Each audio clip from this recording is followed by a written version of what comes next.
గురువుగారు ఇప్పుడు దోషాలు అంటూ ఉంటారు కదా! అందులో కుజ దోషం ఉంటే కొన్ని కొన్ని ఫలితాలు వస్తాయి అంటూ ఉంటారు కదా! ఇది వాస్తవమేనంటారా? అంటే కుజదోషం అనగానే అందరూ పెళ్లి గురించి మాట్లాడుతుంటారు. అంటే వివాహం ఆలస్యం అవుతుందని చెప్తుంటారు. హ్మ్. నేనేమంటానంటే మొన్న ఒక టీవీ ఛానల్ కూడా ఇదే ఇన్ఫర్మేషన్ వచ్చింది. కుజదోషము అనగానే ప్రతి ఒక్కళ్ళు భయపడేది వివాహం 30 ఏళ్ళైనా కాలేదని చెప్పి భయపడుతుంటారు. కానీ హ్మ్. కుజదోషం అనేది శాస్త్రంలో ఎప్పుడు చెప్తుందంటే రజస్వలాపూర్వ వివాహం. అంటే మెచ్యూర్ అవ్వకముందు అమ్మాయికి పెళ్లి చేసే సమయం. ఓకే. అబ్బాయికి 11 ఏళ్ల వయసు ఉండాలి. అమ్మాయికి 8, 9 ఏళ్ల వయసు. అబ్బాయికి 8 ఉంటే అబ్బాయికి 10 ఉంటే అమ్మాయికి 8. హ్మ్. అమ్మాయికి 9 ఉంటే అబ్బాయికి 11. 2 సంవత్సరాల తేడాలోనే ఆ సమయంలో వివాహం చేశారు. రజస్వలాపూర్వం అంటదని రజస్వల అవ్వకముందు వివాహం చేయడాన్ని ఆ సమయంలో వివాహం చేసేటప్పుడు కుజుడు గనుక ఆయా దోషాలుంటే ఓ ఈ అమ్మాయి కుజదోషం ఉంది తొందరగా పెళ్లి అని చెప్పేసి భావన ఎక్కువగా ఉంటుంది. ఓకే. కుజదోషం ఉంటే రజస్వల అయితేనే తొందరగా అయిపోతే రజస్వల కాబట్టి వివాహం అట్ట చేయదని. అది వైదిక వివాహం. హ్మ్. ధర్మబద్ధమైన వివాహం. మనం ఓకే. చేసుకునేటువంటి ఇప్పుడు పెళ్లి చేసుకునేటువంటివి కూడా హ్మ్. కోర్స్ నా పెళ్లి రజస్వలాపూర్వ వివాహం అయింది. నాకు బాల్య వివాహం జరిగింది. ఓకే. నాకు 15 ఏళ్ల పెళ్లి, మా వాడికి 14 ఏళ్ల పెళ్లి జరిగింది. మా అక్కకి మాతో అందరికి కూడా బాల్య వివాహాలు మేమందరం హ్యాపీగా ఉన్నాం. 5 అన్నదమ్ములు మా అక్క. ఆరుగురం హ్యాపీగా ఉన్నాం. మాకు పిల్లలు, సంతానం. మా పిల్లలు హై లెవెల్‌లో ఉన్నారు. బ్రహ్మాండంగా ఉన్నారు. దానికి ఎటువంటి ఇబ్బంది లేదు. ఓకే. అయితే ఇక్కడ మళ్ళీ ఎందుకు టాపిక్ ఎందుకొచ్చిందంటే వైదిక వివాహం అంటారు దీన్ని. ధర్మబద్ధమైన వివాహం అంటారు దీన్ని. అంటే హ్మ్. కన్యను అప్పుడే దానం చేయాలి. ఓకే. రజస్వల అవ్వకముందే కన్యాదానం చేయాలి. హ్మ్. సరే ఆ విషయాన్ని పక్కన పెడితే, ఆ సమయంలో వివాహం కాకపోతే కుజదోషం ఉంటే ఆ దోషం అప్పుడు చెప్పారు. హ్మ్. అంటే 9 ఏళ్ల లోపల పెళ్లి చేయకపోతే రయస్సులు అయిపోతుంది, దోషం ఏర్పడుతుంది. దానికి కుజదోషమే ప్రభావం అని. అటువంటి దోషం అని ఉండకుండా ఉండడానికి వాళ్ళు తొందరగా పెళ్లి చేయడం, లేదా దాన్ని శాంతి చేసుకునే అవకాశం ఉంది. హ్మ్. ఇప్పుడు దాన్ని అనుకరించుకొని 25 ఏళ్ళకి, 26 ఏళ్ళకి, 30 ఏళ్ళకి కూడా పెళ్లి కాకుండా 22 ఏళ్ళప్పుడు, 21 ఏళ్ళప్పుడు అమ్మాయిని మాడితే, "ఏంటి అప్పుడే పెళ్ళా నాకు? అదేమిటి? నేను అవును. ఇప్పుడే 21 చిన్నపిల్లని నేను." ఇదే 21 ఏళ్ల పిల్ల, ఇదే హ్మ్. 22 ఏళ్ల పిల్లవాడు హ్మ్. 4 ఏళ్ల క్రితం అంటే ఇంటర్మీడియేట్ సెకండ్ ఇయర్‌లో అమ్మాయిని ప్రేమించొచ్చు, అబ్బాయిని అవును. ప్రేమించొచ్చు, లవ్‌లో మునిగిపోవచ్చు. ఇవన్నీ మాత్రం అప్పుడు చిన్నపిల్ల చేస్తారు. గారు. అప్పుడు చిన్నపిల్ల కాదు, చిన్నపిల్లాడు కాదు. They have maturity. హ్మ్. ఇదే ప్రశ్న 25 ఏళ్ళకి అడిగినప్పుడు, ఈ అమ్మాయి వచ్చేసి పలానా అబ్బాయిని తీసుకొచ్చి, "ఈ అబ్బాయిని నేను తీసుకున్నానంటే, ఏం తెలుసు నాన్న చిన్నపిల్లవు" అంటే, "వాట్ ఈస్ థిస్? నేను చిన్నపిల్లేంటి? నాకు వయసొచ్చేసింది. I know everything. నేను గ్రాడ్యుయేట్ నేను. నేను అవును. పీజీ చేశాను నేను. ఈ అబ్బాయి గురించి 5 ఇయర్స్ తెలుసుకుంటున్నా నేను. ఈ అమ్మాయి గురించి 5 ఇయర్స్ తెలుసుకుంటా నేను." ఏంటా హ్మ్. తెలుసుకునేది? హ్మ్. ఒక్కసారి నేను ప్రేమించే పిల్లగాడి యొక్క మేనమామ కొడుకు పేరేంటి అడుగు. ఈ ఓకే. పిల్ల మేనత్త వాళ్ళకి మనవడి పేరేంటి అడుగు. హ్మ్. చెప్తదా? మేనత్తకి ఇంటి పేరు అడుగు సడెన్‌గా దెబ్బకి తీసుకొచ్చి. చెప్పరు. ఏం తెలుస్తది అంటే ఏం తెలుస్తున్నారు వాళ్ళకి? హ్మ్. What is the maturity you have? ఏం మెచ్యూరిటీ ఉందని చెప్తున్నారు మీరు? దేనికి ఇంత కూడా ఇప్పుడు ఒకాయన వచ్చేసి ఈ కులం నుంచి ఆ కులంలోకి పెళ్లి చేసుకోవాలి. ఎందుకు? దానికి నాకు అర్థం కాలేదు. ఎందుకు చేసుకోవాలట? రూలా హ్మ్. అదేమన్నా?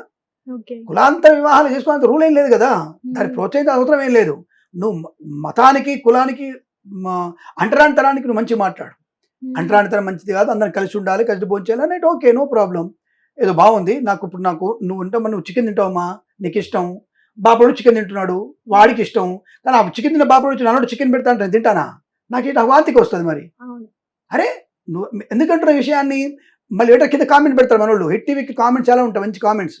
నువ్వు కామెంట్ చేయి. నేను కామెంట్ చేస్తా. ఆ హ్మ్. బాబు తిన్నాడు కాబట్టి మందు రేటు పెరిగిపోయింది, పంది రేటు పెరిగిపోయింది, నంది రేటు పెరిగిపోయింది అంటారు. గోమాంసం తింటున్నాడు, అది తింటున్నాడు చెప్తున్నారు మీరు. అట్లా తిన్నటోడు ఉంటే, నాలాంటోడు తినే దగ్గరికొచ్చేసి ఆ మాంసం నోట్లో పెడితే నాకు వాంతికి అవుతది. నాకు తినబుద్ధి కాదు. నాకొక మడి ఆచారం నాకు ఏడ్చింది. హ్మ్. నాకొక మడి మా వైదిక కుటుంబం. మేము వేద పండితులు మా తమ్ముళ్ళు. అంతా వేదంలో ఉన్నాం మేము. నాకు ఉన్నటువంటి నా కూతురు సంగీతము, నృత్యం, కూచిపూడిలో ఉన్నాం మేము. నిజమైనటువంటి బ్రాహ్మణ పుట్టుకని పుట్టాం. నిజంగా బ్రాహ్మణులుగా ఉన్నాం మేము. నేను ఓకే. కాదనట్లేదు. కాబట్టి దాని గురించి నేను ఎక్కువ గట్టిగా మాట్లాడతాను నేను. అరే! హ్మ్. నాకిష్టమైనటువంటి దాంట్లో నేనుండాలి కంఫర్టబుల్‌గా. ఇప్పుడు అవును. సపోజు ఏదో సినిమాలో కామెడీగా చూపించారు. ఆహ్, పతివ్రతల పేరు చెప్పానట. అంటే హ్మ్. వాడేటువంటి మండోదరి, అహల్య, అనసూయ, సీత అని చెప్పాడట. అనగానే విలన్ వచ్చేసి అంటే నీ అమ్మ పతివ్రత కాదా అడిగాడట. హ్మ్. నిజమే కదా! అవును. అంటే నీకు మహల్య, మండోదరి ఎవడో తెలవదు నీకు. నీ హ్మ్. తల్లి పేరు చెప్పొచ్చుగా ఫస్టు. అని అవును. అక్కడ వెటకారంగా అడిగినా అదే నిజం. ఇక్కడ నేను. నా తల్లి పతివ్రత అని ఫస్ట్ చెప్పుకుంటా నేను. నీ హ్మ్. తల్లి గురించి తెలవదా? నాకు సంబంధం లేదు ఆ విషయం. నాకు తెలియదు ఆ విషయం. హ్మ్. నీ తల్లి పతివ్రత అని నువ్వు చెప్పుకోవాలి తప్ప నేను చెప్పనుగా. అవును. నా తల్లి పతివ్రత అని గర్వంగా చెప్పుకోగలుగుతా నేను. ఎందుకంటే నా తండ్రి ఇలా ఉంటివాడు. నా తల్లి ఇలాంటిది. నా తల్లి పుట్టుక ఇలాంటిది. నా తండ్రి ఎవరితో ఇలా ఉండేది అనేది నేను గట్టిగా చెప్పుకోగలుగుతా. నా తల్లి పతివ్రత అని చెప్పుకోగలుగుతా నేను. అవును. అలాగే నా మతం కూడా, నా ధర్మం కూడా, నా కులం కూడా నేను గొప్పగా చెప్పుకోగలుగుతా నేను. అది నా ధర్మం. నాకు తల్లి లాంటి నా కులం, నా తల్లి లాంటి నా మతం. దాన్ని హ్మ్. ఇంకొక మతాన్ని నేను తప్పుగా మాట్లాడితే అది దోషం. నేను ఇంకో కులం గురించి మాట్లాడను, ఇంకో మతం గురించి తప్పుగా మాట్లాడను. నా ధర్మం గురించి తప్పుగా మాట్లాడితే నేను ఏ కులంతోని మాట్లాడతా, ఏ ధర్మంతోని మాట్లాడతా నేను. ఓకే. నన్ను తప్పుగా మాట్లాడి, నా కులం గురించి తప్పుగా మాట్లాడి, నా గురించి మాట్లాడితే నేను అంతకు రెట్టించి మాట్లాడతా. నేను విత్ రూల్స్ ప్రకారం ఐపీసీ ప్రకారం మాట్లాడతా నేను. ఓకే. ఐపీ సెక్షన్ ప్రకారం మాట్లాడతా నేను. నేను ఎవరిని నిందించాను, నన్ను నిందిస్తే ఒప్పుకోను నేను. కాబట్టి ఎలాంటిది మన ధర్మానికి వ్యతిరేకంగా ఉన్నటువంటి విషయాలు ఎలా ఉంటాను నేను. కాబట్టి ఏ ధర్మంలో ఆ ధర్మానికి అనుగుణంగా. ఇక్కడ మన ప్రస్తావన కుజదోషం గురించి. అంటే ఒక వ్యక్తికి ఉన్నటువంటి జన్మ జాతకంలో కుజుడు దోషకారకుడైతే వివాహం అనేది తీవ్రమైన ఆలస్యాన్ని చేస్తాడనేది అబద్ధం. ఇది ఫస్ట్ గుర్తుపెట్టుకుని అబద్ధం. అది రజస్వలాపూర్వ వివాహానికి మాత్రమే సరిపోతుంది అది. కాబట్టి మనకు ఉన్నటువంటి విషయంలో కుజుడు దోషకారకుడు ఏం కాదు. అది మనమే దాన్ని వివాహానికి ఆటంకం చేసుకున్నాం. మనకి జీవితంలో 4 సార్లు 5 సార్లు వివాహ యోగం ఏర్పడుతుంది. 4-5 సార్లు, ఇది బాగా గుర్తుపెట్టుకోండి. 4 to 5 టైమ్సే వస్తుంది అది వివాహ యోగ్యత. ప్రసారం రాదు. గురుబలం ఉన్నప్పుడే వస్తుంది. గురుడు చాలా బలంగా ఉన్నప్పుడు మాత్రమే, గురుబలం ఉన్నప్పుడు మాత్రమే అటువంటి యోగం ఏర్పడుతుంది. కాబట్టి తీసి చెప్పినా చెప్పు వాళ్ళకి, చూడని చెప్పు వాళ్ళకి. గురుడు అత్యంత యోగకారుడు కాబట్టి గురుబలం ఉన్నప్పుడే మాత్రమే ఆ గురుయోగం బలంగా ఉంటుంది. ఆ గురుడు ఎప్పుడైతే బలంగా ఉన్నప్పుడు వివాహ యోగ్యత ఏర్పడుతుంది. ఆ వివాహ యోగ్యత ఎప్పుడు ఏర్పడుతుంది? 18, అది ఇందాక చెప్పాను రజస్వలాపూర్వ వివాహం 9 నుంచి 11 సంవత్సరాల మధ్యలో మొట్టమొదటి వివాహ యోగం అది. అది ధర్మబద్ధమైంది. నువ్వు ఎంత సుప్రీంకోర్టు మొత్తుకున్నా ధర్మబద్ధమైన వైదిక వివాహం 9 to 11 ఇయర్సే. నువ్వు కాదు, ఇంకొకడొచ్చినా సరే చెప్తాం మేము. వైదిక వివాహం ధర్మబద్ధమైనది 9 to 11 ఇయర్స్ ఆడపిల్లకి, 10 to 12 ఇయర్స్ అబ్బాయికి ధర్మబద్ధమైంది. నువ్వు 9 ఏళ్ళ పిల్లలకి 30 ఏళ్ళ ముసలోని గడ్డమని చెప్పలా. ఏదో చిన్నపిల్లని ఏదో ముసుగేసి 70 ఏళ్ళ పక్కీని గడ్డమని చెప్పలా. అంత అబద్ధం అది. అలాంటివి లేవు. 9 ఏళ్ల పిల్లకి 11 ఏళ్ళ పిల్లవాడే ప్లస్ 18 ఏళ్ల పిల్ల వరకు ఈ అబ్బాయి అమ్మాయి దూరంగానే ఉంచుతారు, చదివిస్తారు. 18 ఏళ్ల వరకు అమ్మాయి 18 నిండే వరకు చదివిస్తారు. వీడికి 20 ఏళ్ళ చోటు నిండి చదువుకోవాల్సిందే. అది వేదమా, మంత్రమా, సోషలా, సైన్సా, ఇంగ్లీషా తర్వాత విషయం, చదువుకోవాల్సిందే. వీడికి 20, 18 తర్వాత కాపురాన్ని పంపిస్తారు. ఇది బద్ధమైనది. రెండవది, సైంటిఫిక్ గానే ఇటువంటి పెళ్లిళ్ళు మంచివి. సైంటిఫిక్ గా ఇటువంటి పెళ్లి మంచివి. తర్వాత సంతానం ఎప్పుడు వస్తున్న విషయం సైంటిఫిక్ గా తర్వాత మాట్లాడుకుందాం. మీరు గుర్తుపెట్టుకోండి, సార్ ఒక పెళ్లి అన్నారు కదా, ఆ పెళ్లి సైంటిఫిక్ ఎలా ప్రూవ్ చేయండి అని చెప్పి నన్ను అడగని చెప్తాను మీకు. రైట్. ప్రస్తుతానికి కుజదోషం గురించి మాట్లాడుకుందాం. ఈ కుజదోషం అనేది 9 to 11 మధ్యలో, తర్వాత 18 నుంచి 19 మధ్యలో వస్తుంది వివాహం టైం వచ్చేసి. తర్వాత వచ్చేసరికి 23 to 25 మధ్యలో వస్తుంది. 25 3 సార్లు అయిపోయింది. తర్వాత వచ్చే పెళ్లి 20 to 28 మధ్యలో వస్తుంది. ఇది లాస్ట్ ఫైనల్, 4th టైం ఇది. ఈ దాటిన తర్వాత 31 నుంచి 32 మధ్యలో వస్తుంది. ఆ వివాహం అనేది 2 రకాలుగా ఉంటుంది.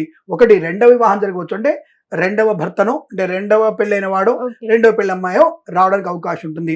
ఇక 35 తర్వాత వచ్చినటువంటి, 38 తర్వాత వచ్చేటువంటి పెళ్లి బలం అంతా కూడా విధవ కావచ్చు, విధవ కావచ్చు. అంటే విధవ వివాహం అవచ్చు, విధవ వివాహం అంటే భార్య లేనివాడు కావచ్చు, భార్య ఉన్నది కావచ్చు, చనిపోయిన వాళ్ళు వస్తుంది, అటువంటి అవకాశం ఉంటుంది. కాబట్టి ఇటువంటి వివాహాలు ఉంటాయి. దీన్ని తీసుకుపోయి కుజదోషాన్ని ముడిపెట్టకండి. ఇది ధర్మబద్ధమైన వివాహాన్ని కొరకు మాత్రమే కుజదోషం. అది కూడా కుజుడు 7వ ఇంటే, 8వ ఇంటే, 2వ ఇంట ఉంటే, తర్వాత మనకి వేన్లో ఉంటే లగ్నము నుంచి, కాబట్టి దోషం అని చెప్పేసి చెప్తూ ఉంటారు. ఆ దోష నివారణ కోసం చేసే పూజలు మనమే. 23 ఏళ్ళు పెళ్ళేసరికి అమ్మాయిల సరికి అప్పుడే పెళ్ళా, 23 ఏళ్ళకేనా అనేటువంటి వ్యక్తులు 25 ఏళ్ళకి కొడితే 25 కదా సెటిల్ అవ్వాలి. What is the meaning of settlement? ఎప్పుడు సెటిల్ అవుతారు? చదువు సెటిల్మెంట్ అన్నారు, ఉద్యోగం సెటిల్మెంట్ అన్నారు, తర్వాత మొగుడు అంటే ఓన్ మొగుడా లేకపోతే అమ్మ తెచ్చే మొగుడా? ఇది నాకు, నేను డైరెక్ట్గా మాట్లాడతాను. ఏ మొగుడు కావాలి? 2 వైపు మొగుడు వచ్చిన తర్వాత ఇల్లు కావాలా? లైఫ్ సెటిల్మెంట్ అంటే ఏమిటి? Meaning, what is the meaning of settlement? Settlement ఎక్కడ ఉండదు.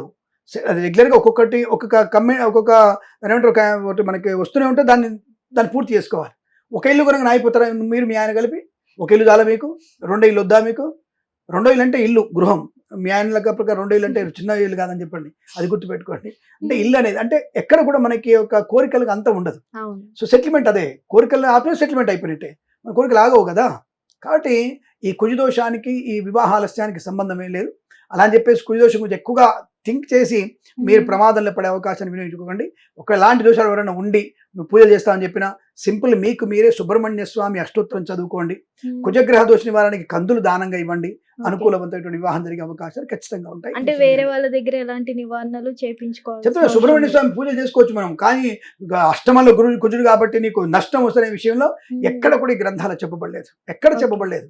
దేవకేరళ గ్రంథంలో మకర రాశి వారికి, మేషరాశి వారికి, సింహరాశి వారికి, వృశ్చిక రాశి వారికి, అలాగే మేషం, మిథునం, మీనము, ధనుసు లగ్నాల వారికి కుజదోషం అని చాలా చెప్పారు.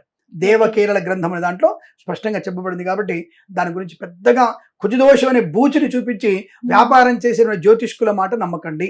ఇది గుర్తుపెట్టుకోండి. కుజదోషం ఉందని మీకు తెలిస్తే మీ జన్మలగ్నంలో 7, 8, 12 2వ ఇంట కనుక కుజుడు ఉంటే అది కొంత దోషం అని చెప్పినప్పటికీ కూడా మీరే కుజుడి అష్టోత్తరం చదువుకోండి, సుబ్రహ్మణ్య స్వామి అష్టోత్తరం చదువుకోండి, సుబ్రహ్మణ్య క్షేత్రాలు దర్శనం చేయండి, కందులు దానంగా ఇవ్వండి. అనుకూలవంతమైన వైవాహిక జీవనం తప్పకుండా ఉంటుంది, ఇందులో సందేహం లేదు. నేను మీ కిరణ్ శర్మగా చెప్తున్నా, ఇది నిజం. ధన్యవాదాలు. శుభమస్తు. హిట్ టీవీ యాప్ ఇందులో short news, live news, entertainment shows, movies, digital magazines తో పాటు మీ జిల్లా వార్తలను కూడా ఫ్రీగా చూడొచ్చు.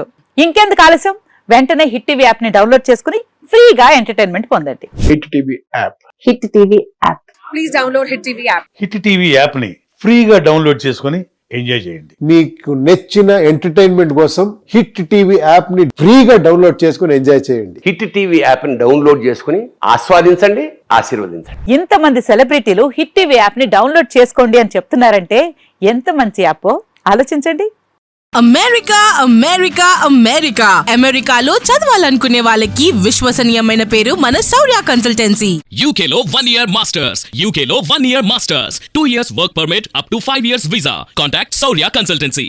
Contact 89851 89851.